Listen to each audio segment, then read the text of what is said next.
Renungan Harian Katolik, Sabtu, 24 Februari 2024. Menjadi sempurna. Karena itu, haruslah kamu sempurna, sama seperti Bapamu yang di surga adalah sempurna. Matius 5 ayat 48.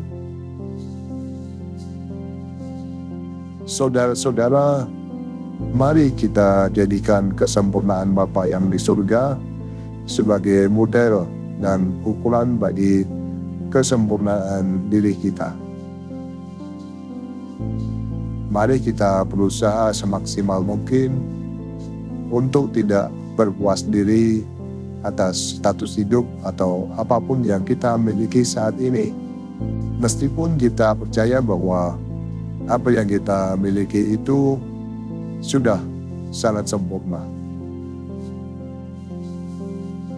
Saudara-saudara, kita juga tidak boleh untuk menjadikan kesempurnaan orang tertentu sebagai ukuran bagi kesempurnaan hidup kita. Karena hanya Allah lah yang dapat menjadi model kesempurnaan kita. Dalam Injil hari ini, Yesus menantang kita untuk mewujudkan kekudusan hidup dengan melewati pintu yang sempit. Di sini yang dimaksud sebagai pintu yang sempit adalah kita harus mengasihi Allah dan sesama dengan unik. Yesus membuka jalan-jalan kekudusan kepada kita. Misalnya ketika ia berkata, "Kamu telah mendengar yang difirmankan, kasihilah sesamamu manusia dan bencilah musuhmu. Namun, aku berkata kepadamu, kasihilah musuh-musuhmu dan berdoalah bagi mereka yang menganiaya kamu." Matius 5 ayat 43-44.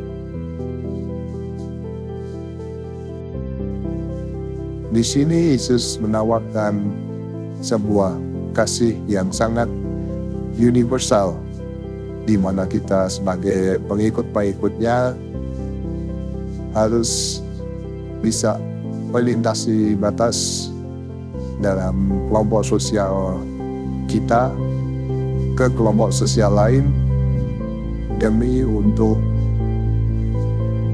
berbagi kasih yang universal itu. Karena itulah disebut sebagai universal.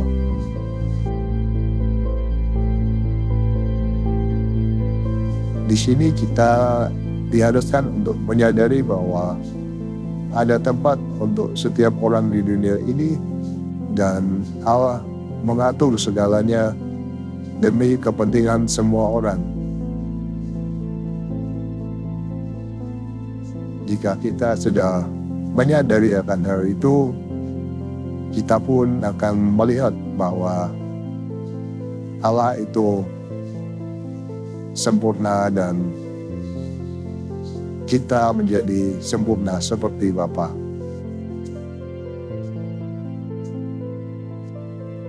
Saudara-saudara, kita dituntut untuk mengasihi semua orang seperti kita mengasihi diri sendiri. Kasih itu harus kita lakukan dengan sepenuh hati tanpa batas. Jika itu sudah kita lakukan, maka kita pantas untuk disebut sebagai anak-anak Bapa, sahabat-sahabat Yesus. Bahkan musuh pun harus dikasihi. Ini memang sangat berat. Tapi itulah yang dikatakan Yesus. Dan Yesus bukan hanya sekedar berbicara, tetapi juga melakukannya. Dia berdoa, "Ya Bapa, ampunilah mereka, sebab mereka tidak tahu apa yang mereka perbuat."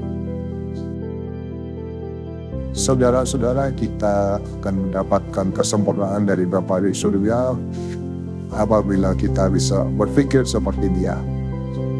Berani bertindak melampaui apa yang diyakini oleh manusia umumnya.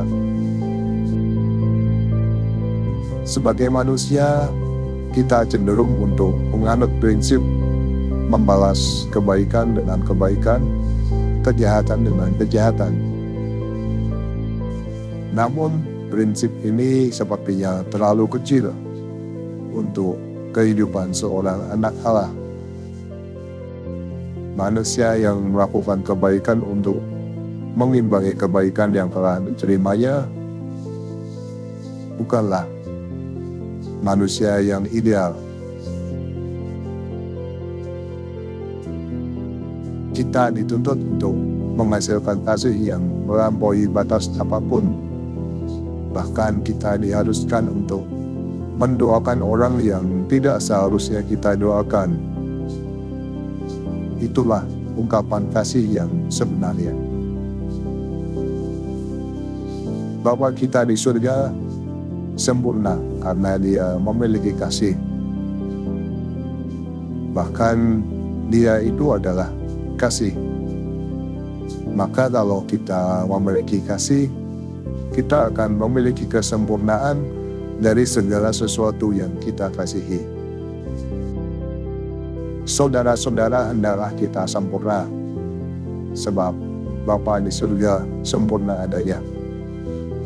Marilah kita hari demi hari dalam hidup ini, terutama dalam masa tobat yang agung, memilih-milih lagi perilaku hidup kita.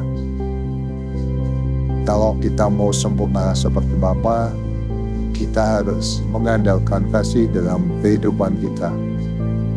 Memenuhi tutur kata dan sapaan kita dengan kasih. Melandasi segala perbuatan baik kita dengan kasih, hingga pada akhirnya kasihlah yang menang dan merajai kehidupan kita bersama dengan sesama dalam Tuhan.